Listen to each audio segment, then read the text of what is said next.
नमस्कार मित्रांनो, स्वागत आहे आपलं हक्काचं Marathi YouTube channel forest zone Ashok Taide. मी वन्यजीव रक्षक सर्परक्षक अशोक तायडे।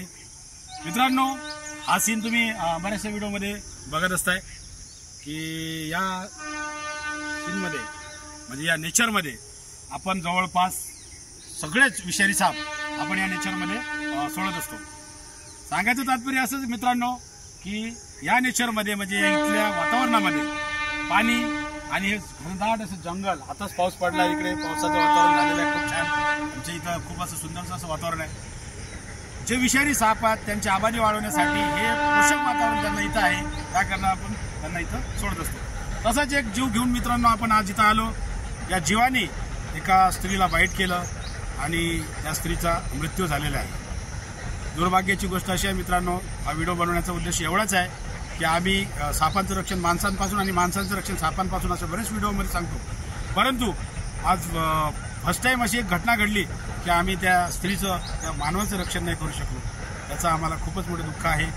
त्याला कारणही तसं आहे मित्रांनो, कतीबाई शेतामध्ये गेली असता तिला दंश केव्हा झाला हे कळलं नाही आणि साधारण 2 ते 2.5 घंट्यांनी तिला चक्कर, मळमळ आणि उलट्या व्हायला लागल्या।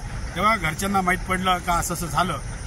तरी आमच्या टीमच्या वतीनं आमचे जाधव साहेब सर्च करण्यासाठी गेले आणि तिथं भारतामधील most venomous Indian spectacle cobra, scientific name Naja naja, आणि आपल्या मराठीमध्ये हिंदीमध्ये सगळीकडे नाग या नावाने ओळखला जातो। ॲग्रेसिव्ह आहे, तसं म्हटलं तर बेबी म्हणलं येणार नाही आणि फार मोठा बी म्हणलं येणार नाही, परंतु माणसाला मारण्यासाठी याचं विष हे खूप पुरेसं आहे। तसाच ती घटना झाली आहे। याच्या दंशामुळे स्त्रीचं मृत्यू झालेला आहे।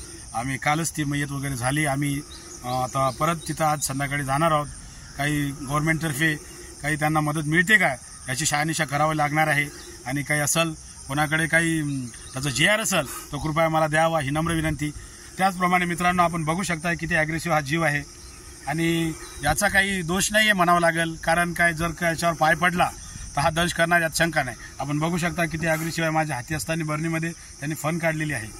तर मित्रांनो, एवढं सांगाल की कोणी आता पावसाळ्याचे दिवस आहेत, पावसाळ्याच्या दिवसामध्ये खाली पाहून चालावं, रात्रीच्या वेळेला बॅटरी लावावी, जेणेकरून असे जीवावर पाय पडला तर हा चावणारच आहे। शक्यतोवर हा माणसापासून खूप घाबरतो, हा घाबरतो, पण याच्यावर जर पाय पडला किंवा याला इजा झाली तर तो दंश केल्याशिवाय राहणार नाही, यात काही शंका नाही। आम्हाला सुद्धा हा दंश करतो, याचं काही शंका नाही। आम्ही याचा म्हणजे असं नाही की आम्हाला हा चावू शकत नाही, एवढंच आहे की आम्ही अनुभवाने काम करतो, एक्सपिरियन्स आहे।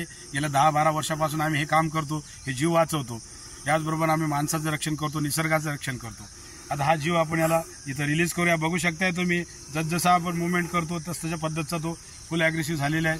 त्याचा आवाज बघू शकताय तुम्ही। टीमच्या वतीनं जाधव साहेबांनी त्याला रेस्क्यू केलं, त्याला रिलीज करण्यासाठी आम्ही आलो इथं। तर जाधव साहेब, तर आपण त्याला आता इथं रिलीज करूया, जवळून दाखवण्याचा प्रयत्न करूया शक्यतो।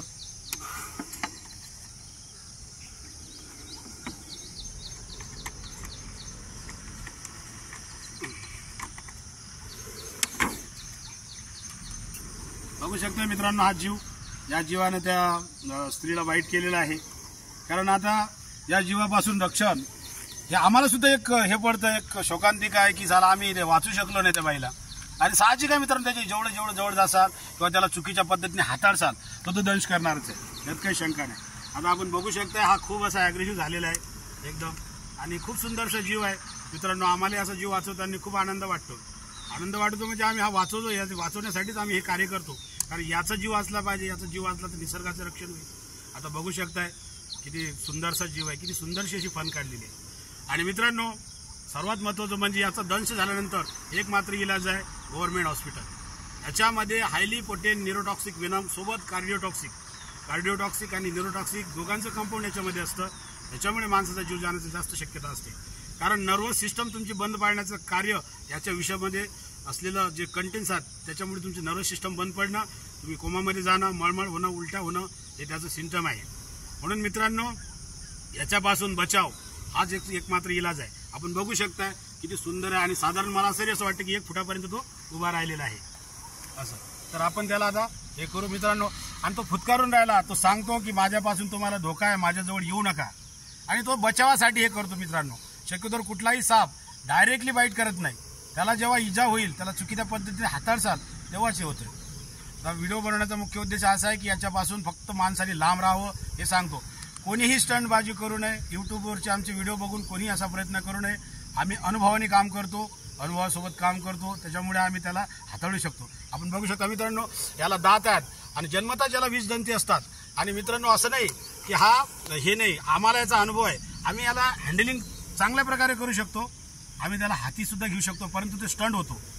आणि बरेचसे आमच्या कुठलाही सर्व मित्र स्टंटबाजी करत नाही, आमच्या संघटनेचा असो किंवा इतर असो. परंतु बरेचसे आता एवढ्या लेटेस्टमध्ये आम्ही काही इन्स्टावरचे व्हिडिओ बघितले, बऱ्याचशा लोकांनी हाती साप घेतलेला आहे. परंतु असं करू नका मित्रांनो. जीव फार अनमोल आहे. घरी तुमची कोणतरी वाट बघते. त्यामुळे मित्रांनो आता बघू शकताय इतका सुंदरसा जीव आहे हा मित्रांनो. याला आता आम्ही याला जा म्हणतो, पण हा गेला पाहिजे. तरी आपण त्याला डिस्टर्ब न करता मित्रांनो थोडंसं लांब राहूया. तर जाधव साहेब, मला असं वाटतं की प्रत्येक व्हिडिओमध्ये आपली प्रतिक्रिया फार अनमोल असते आणि तुम्ही ते देत असता. तर काय म्हणाले या जीवाबद्दल? त्या स्त्री संघ झालं ते दुःखतच झालेलं आहे, पण निष्काळजीपणा त्या स्त्रीने पण केलेला आहे. कारण की ह्या जातीला विचार करायची क्षमता नाही आहे, पण मानवाला विचार करायची पूर्णतः क्षमता आहे. पण काय वेळेस असे काही दुर्घटना घडतात की न चुकता त्यांच्या पाय पडतात किंवा त्यांच्या समोरून मानव जातो आणि त्या टायमाला ह्यांचं बाईट होणं शक्य असतं. पण बाईट झाल्यावर जर तुम्हाला नाही समजत असेल, जर तुम्हाला असं काही वाटत असेल मळमळ वगैरे, तर तुम्ही त्वरित सरकारी हॉस्पिटलमध्ये जाणे. बाकी ओझा किंवा झाडूफूक करायचा प्रयत्न करू नये. धन्यवाद. तर जाधव साहेबांनी फार मोलाचं बोललेले आहेत की आपला निष्काळजीपणा आपल्या जीवावर बेतू शकतो. किती मोठी शोकांतिक आहे. आणि प्रत्येकाला मी नम्र विनंती करेल, पावसाळ्याच्या दिवसामध्ये आपण बाहेर निघताना स्वतःची काळजी ही खूप महत्त्वाची आहे. कारण हा जीव तुम्हाला बाईट केल्याशिवाय राहणार नाही. कारण यातला जिजा जर झाली काय करा, सुंदरसा जीव आहे मित्रांनो. त्याला तुम्ही ज्या पद्धतीने म्हणसाल त्या पद्धतीने हँडलिंग करू शकता. आता एवढं जवळ आहे मित्रांनो, खूपच जवळ आहे, खूपच बघू शकता. वाव, किती मोठा फुर्तीला बघू शकता तुम्ही. तर चला मित्रांनो, जास्त आपण त्याचा वेळ न घेता, कारण त्याच्या नेचरमध्ये जाणं खूप महत्त्वाचं आहे. आणि सुंदरसा जीव आहे, आपण त्याला इथं रिलीज करतोय. तर जाधव साहेब, पुन्हा भेटूया कोणाची मदत करताना. विदा घेतो मित्रांनो. तर त्याला आपण जोपर्यंत इथं आहे तोपर्यंत तो इथून हलणार पण नाही. आपण जोपर्यंत इथं आहे तोपर्यंत असाच तो कधी 2 घंटे 3 घंटे असा राहू शकतो. एवढा मोठा सुंदर जीव आहे. तर आम्हालाही असा जीव सोडताना आनंद वाटतोय. चला मित्रांनो, आता जास्त डिस्टर्ब न करता पुन्हा भेटूया कोणाची मदत करताना. जय हिंद.